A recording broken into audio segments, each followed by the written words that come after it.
میرے محترم اساتذہ کرام، مہمانان گرامی، السلام علیکم ورحمۃ اللہ وبرکاتہ۔ وعلیکم السلام۔ آج میری تقریر کا موضوع ہے اصل غیبت میں امام زمانہ علیہ السلام نے حقیقی منتظر کیسا ہونا چاہیے۔ تو میں بھی تقریر کو اس شعر سے شروع کرتی ہوں۔ درود زندہ ہے اپنا سلام زندہ ہے، درود زندہ ہے اپنا سلام زندہ ہے، خدا کے ساتھ محمد کا نام زندہ ہے۔ تمہارا تو مردہ بھی اب نہیں کوئی، تمہارا تو مردہ بھی اب نہیں کوئی، ہمیں ہے فخر کہ ہمارا امام زندہ ہے۔ جی ہاں ناظرین گرامی، امام زمانہ علیہ السلام کے حقیقی منتظر کیا مقام ہے۔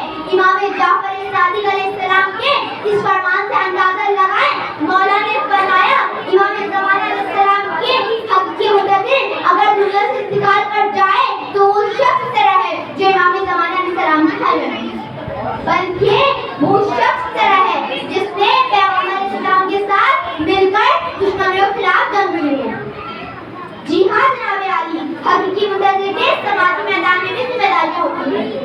امام زمانہ علیہ السلام کے حقیقی منتظرین کی ذمہ داریوں میں حکم الناس، قانون اور عدالت کی رعایت بھی شامل ہے، لیکن بدقسمتی سے آج امور کی رعایت کم ہو گئی ہے اور اس وقت معاشرے میں لوگ لاپرواہی کا مظاہرہ کرتے ہوئے آسانی سے دوسری چیزوں کو فروغ دیتے ہیں اور الزام تراشوں میں مصروف رہتے ہیں، جبکہ انسان کو کسی کی ذات پر تہمت لگانے سے پہلے اپنے دامن پر لگی نشان نہیں بھولنا چاہیے۔